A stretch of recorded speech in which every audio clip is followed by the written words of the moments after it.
The bell rang, signaling the end of another monotonous day at Ridgewood High. Students shuffled through the hallways, their laughter and chatter filling the air. But for one boy, the noise felt distant, almost muffled. Marcus Carter stood by, his locker, his dark eyes scanning the sea of faces. He was new here, the fresh meat, as some had already called him. His tall, lean frame and quiet demeanor made him an easy target, or so they thought. What they didn't know, what they couldn't possibly know, was that Marcus wasn't just another kid trying to survive the chaos of high school. He was a storm waiting to erupt. It had only been a week since Marcus moved to Ridgewood, a small town where everyone knew everyone, and outsiders were treated with a mix of curiosity and suspicion. His mother had hoped the move would give them a fresh start, a chance to leave behind the shadows of their past. But for Marcus, it felt like stepping into another battlefield. The whispers followed him everywhere. Look at him, trying too hard to fit in. Why's he so quiet? Think he's scared of us? The comments were like tiny needles, pricking at his patience. But Marcus had learned long ago how to keep his cool. He had to, because when he lost control, things got dangerous. The ringleader of the mockery was Jake Thompson, the self-proclaimed king of Ridgewood High.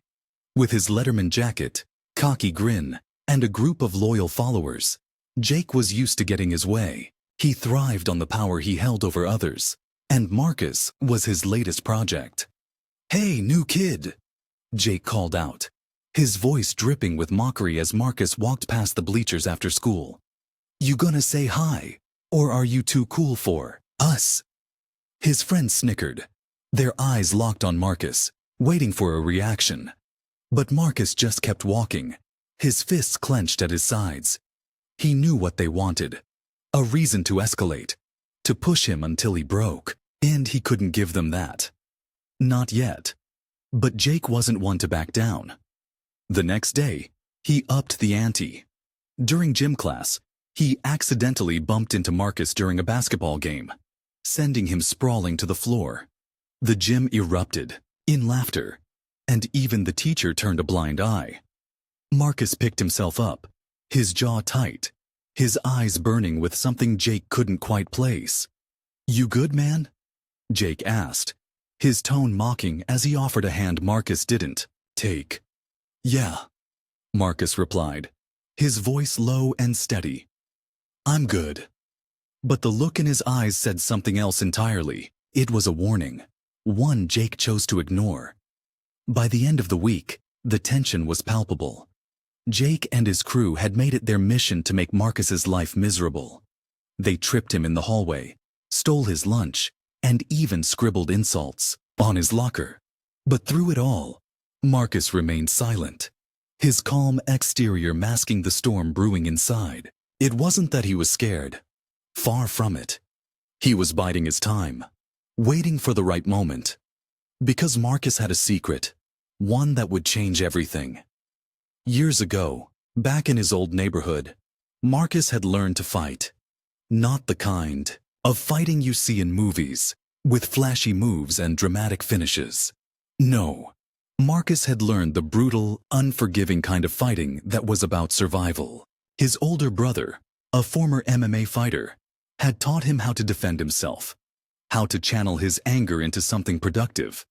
But there was a line Marcus had sworn never to cross, a line that separated discipline from destruction. And as the days went by, he could feel that line getting thinner. The breaking point came on Friday afternoon. Marcus was heading to the parking lot when he heard it. The sound of his mother's voice being mocked. Jake and his friends had found an old video of her singing at a community event and were playing it on their phones, laughing hysterically. "Man, your mom sounds like a dying cat," Jake shouted, his voice carrying across the lot. Marcus froze, his blood turning to ice. This wasn't just about him anymore. They had crossed a line, one they couldn't come back from. The next few moments were a blur. Marcus turned, his eyes locking onto Jake's. There was no anger in his expression, no rage, just a cold, calculated focus that made Jake's smirk falter. "You got something to say, new kid?" Jake challenged, stepping forward. Marcus didn't respond. Instead, he dropped his backpack and took a step closer, his movements slow and deliberate. The crowd that had gathered held their breath, sensing that something was about to happen. Something big. And then, it did. Jake threw the first punch, a sloppy, overconfident swing that Marcus dodged with ease. Before Jake could react, Marcus struck. A single, devastating blow that sent Jake crashing to the ground. The crowd erupted in gasps and shouts. But Marcus wasn't done. He grabbed Jake by the collar, his voice low and deadly. "You mess with me, that's one thing," he said, his words cutting through the chaos. "But you don't ever talk about my mom." Jake's eyes widened, in fear, his bravado shattered. But before Marcus could say more, the sound of approaching footsteps made him freeze. The principal was coming, and with him, a swarm of teachers. Marcus let go of Jake, his chest heaving as he took a step back. The crowd parted as the adults arrived, their faces a mix of shock and anger. "What's going on here?" the principal demanded, his eyes darting between Marcus and Jake. But before anyone could answer, Marcus turned and walked away, his mind racing. He knew this wasn't over. Not by a long shot. Jake would come back, and next time, he wouldn't be alone. But Marcus was ready. He had always been ready. As he disappeared into the fading sunlight, the whispers started again. But this time, they were different. "Did you see that? Who is this guy?" He took down Jake like it was nothing. Marcus didn't hear them. He was already thinking about what came next. Because in a town like Ridgewood, where everyone thought they knew everything, Marcus Carter was about to show them just how wrong they were. And no one, not Jake, not his friends, not anyone, was prepared for what would happen next. The walk home felt longer than usual. Marcus's knuckles still throbbed from the punch he'd landed on Jake. But the pain was nothing compared to the storm raging in his mind. He replayed the scene in the parking lot over and over. The way Jake had crumpled to the ground, the shock on everyone's faces, the way the crowd had parted as he walked away. He knew he'd crossed a line today, one he'd been careful not to cross since moving to Ridgewood. But they'd pushed him too far. They'd brought his mother into it, and that was something he couldn't let slide. As he turned the corner onto his street, Marcus noticed his neighbor, Mrs. Henderson, watering her flowers. She gave him a small smile, but her eyes lingered on him a little too long, like she could sense something was off. He nodded politely and kept walking, his shoulders tense. Ridgewood was the kind of place where everyone knew everyone's business, and he didn't need rumors spreading any faster than they already were. By tomorrow, the whole school would be talking about what happened. He just hoped his mom wouldn't hear about it. She had enough to worry about without adding this to the list. When he got home, the house was quiet. His mom was still at work, pulling a double shift at the diner downtown. Marcus tossed his backpack on the couch and headed to the kitchen, grabbing a glass of water. He leaned against the counter, staring out the window at the small backyard. It was nothing like the neighborhood they'd left behind. No sirens wailing in the distance. No graffiti on the fences. No groups of kids hanging out on street corners. Ridgewood was supposed to be safer, quieter, better. But to Marcus, it just felt like a different kind of prison. He thought about his brother Darius and the last conversation they'd had before Marcus and their mom moved away. "Keep your head down, little bro," Darius had said, his voice serious. "Don't let anyone see what you're capable of. Not unless you have no other choice." At the time, Marcus had nodded, but he hadn't fully understood what Darius meant. Now, he did. He'd seen the way people looked at him after today, like he was some kind of ticking time bomb. And maybe he was, because the truth was, Marcus didn't know how much longer he could keep the lid on his anger. It was like a fire, always smoldering, just beneath the surface, waiting for the right spark to set it off. The sound of the front door opening pulled Marcus out of his thoughts. His mom walked in, looking exhausted but still smiling when she saw him. "Hey, baby," she said, setting her bag down. "How was school?" Marcus hesitated, his grip tightening on the glass in his hand. He wanted to tell her the truth, to let her know what had happened, but he couldn't bring himself to do it. She'd been through enough already, losing her job, struggling to make ends meet, packing up their lives and moving to a town where they didn't know anyone. The last thing she needed was to worry about him getting into fights. "It was fine," he said finally, forcing a smile. "Just another day." His mom studied him for a moment, her eyes narrowing slightly, but she didn't push. She never did. Instead, she walked over and kissed the top of his head. "Dinner's in the fridge if you're hungry," she said. "I'm gonna go take a shower. Long day." Marcus nodded, watching as she disappeared down the hallway. He felt a pang of guilt, but he pushed it aside. He'd figure this out on his own. He had to. The next morning, Marcus woke up with a knot in his stomach. He knew what was waiting for him at school. The whispers, the stares, the inevitable confrontation with Jake and his crew. But he also knew he couldn't avoid it. He got dressed quickly, grabbed his backpack, and headed out the door. The walk to school felt heavier than usual, the weight of what was coming pressing down on him with every step. When he got to Ridgewood High, the atmosphere was exactly what he'd expected. Kids stopped talking as he walked by, their eyes following him like he was some kind of spectacle. He could hear snippets of their conversations. "Did you see what happened yesterday? I heard he knocked Jake out with one punch." "No way, Jake's like twice his size." Marcus kept his head down, his jaw clenched. He didn't care what they thought of him. He just wanted to get through the day. But Jake had other plans. Marcus was barely halfway to his locker when he heard the familiar voice behind him. "Hey, Carter." Marcus stopped, his shoulders stiffening. He turned slowly to see Jake standing there, his face bruised but his smirk still intact. Behind him were his usual crew, their expressions a mix of curiosity and hostility. "You got lucky yesterday," Jake said, his tone light but his eyes hard. "But don't think this is over. You're gonna regret messing with me." Marcus didn't respond. He just stared at Jake, his expression unreadable. He knew Jake was trying to provoke him, to get a reaction. But Marcus wasn't going to give him the satisfaction. Not here. Not now. Instead, he turned and walked away, ignoring the laughter and jeers that followed him.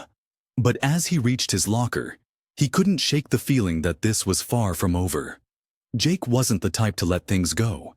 And Marcus knew he'd be back. And next time, he wouldn't be alone. The rest of the day passed in a blur.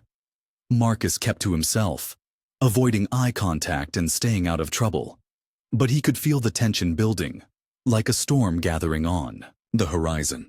By the time the final bell rang, he was on edge, his senses heightened, his body coiled like a spring. He knew something was coming. He just didn't know when.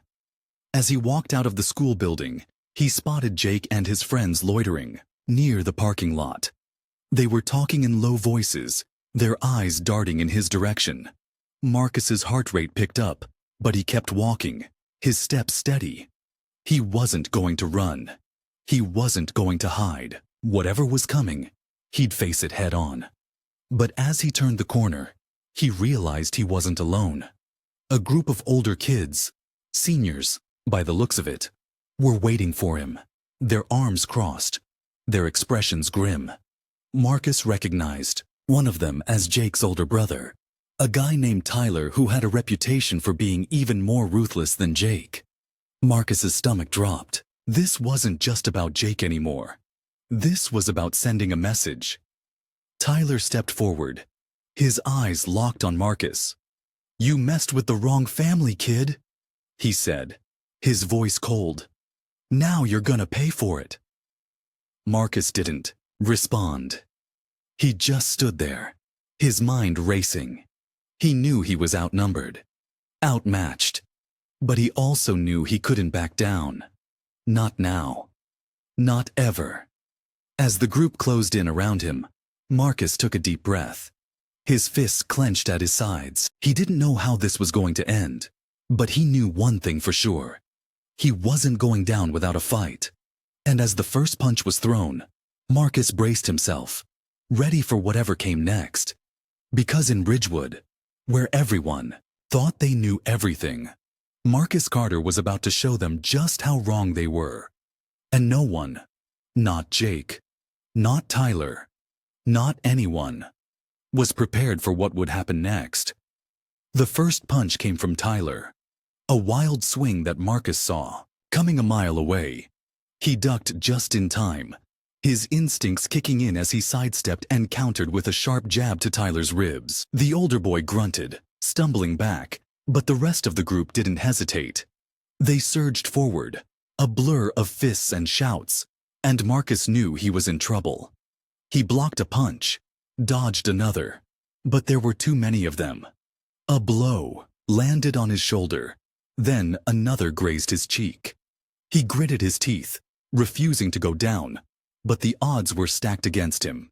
Just as it seemed like things were about to get worse, a voice cut through the chaos. "Hey, break it up!" Marcus glanced over to see Coach Daniels, the school's gym teacher, striding toward them, his whistle hanging around his neck and his face red with anger. The group scattered like roaches, Tyler shooting Marcus one last glare before disappearing around the corner. Marcus stood there, breathing heavily, his body aching but his pride intact. Coach Daniels stopped in front of him, his hands on his hips. "You okay, Carter?" he asked, his tone gruff but not unkind. Marcus nodded, wiping the blood from the corner of his mouth. "Yeah," he said. "I'm good." But he wasn't good. Not really. As he walked home, his mind raced with thoughts of what had just happened and what was still to come. Tyler wasn't going to let this go. Neither was Jake. And Marcus knew that next time, they wouldn't stop at a few punches. They'd come at him harder, angrier, and more determined to take him down. He needed a plan, but he wasn't sure what that plan should be. He couldn't fight them all, and he couldn't keep relying on luck or timing to save him. He had to think smarter, not harder. When he got home, his mom was in the kitchen, humming softly as she stirred something on the stove. The smell of garlic and onions filled the air, and for a moment, Marcus felt a flicker of calm. But it didn't last long. "Hey, baby," his mom said, turning to smile at him. "How was—" She stopped mid-sentence, her eyes narrowing as she took in his bruised cheek and disheveled appearance.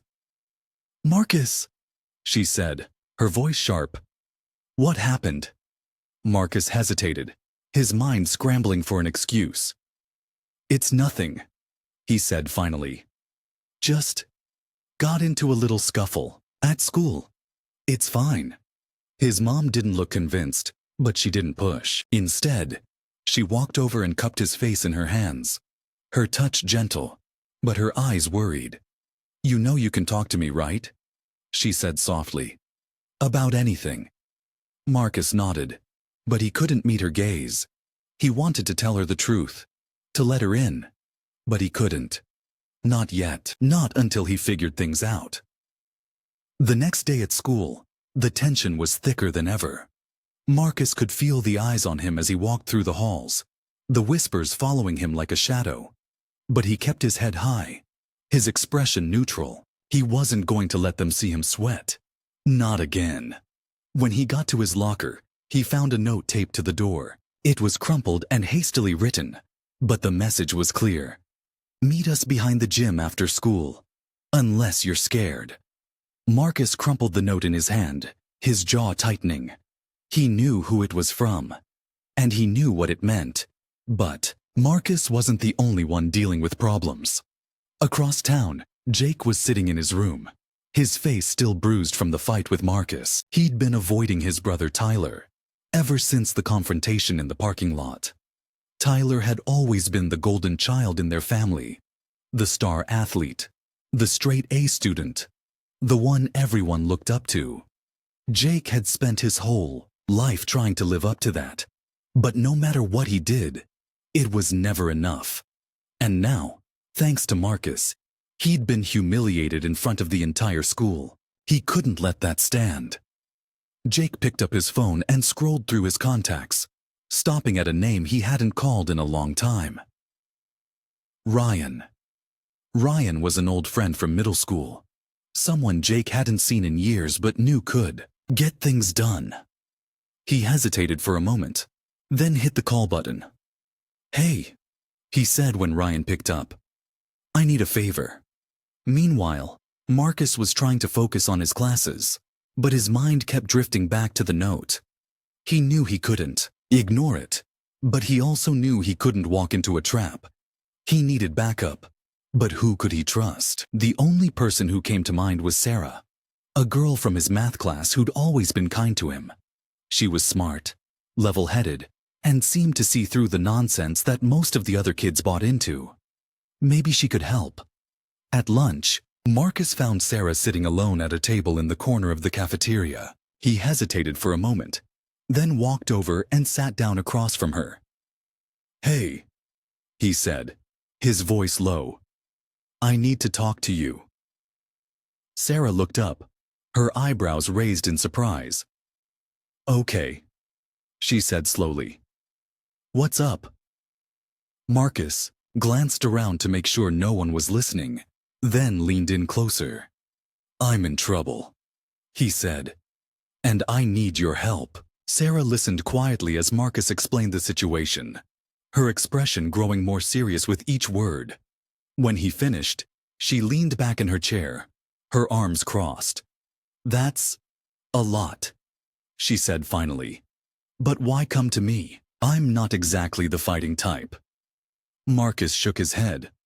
"I'm not asking you to fight," he said. "I just need someone to have my back. Someone I can trust." Sarah studied him for a moment, then nodded. "Okay," she said. "I'm in. But we need a plan."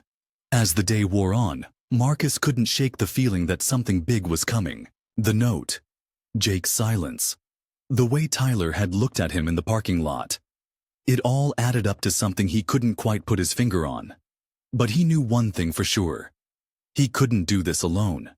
And as the final bell rang, signaling the end of the school day, Marcus took a deep breath and headed toward the gym.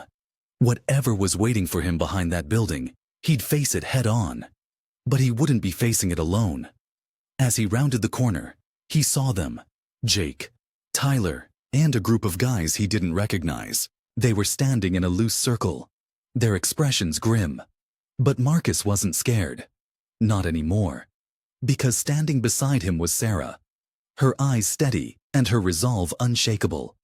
And behind them, a few other kids from school had gathered, their curiosity piqued by the tension in the air. Jake stepped forward, his smirk back in place. "You actually showed up," he said, his tone mocking. "Guess you've got more guts than I thought." Marcus didn't respond. He just stood there, his fists clenched, his eyes locked on Jake's. He knew this wasn't going to end well, but he also knew he couldn't back down. Not now. Not ever. And as the first punch was thrown, Marcus braced himself, ready for whatever came next. Because in Ridgewood, where everyone thought they knew everything, Marcus Carter was about to show them just how wrong they were. And no one, not Jake, not Tyler, not anyone, was prepared for what would happen next.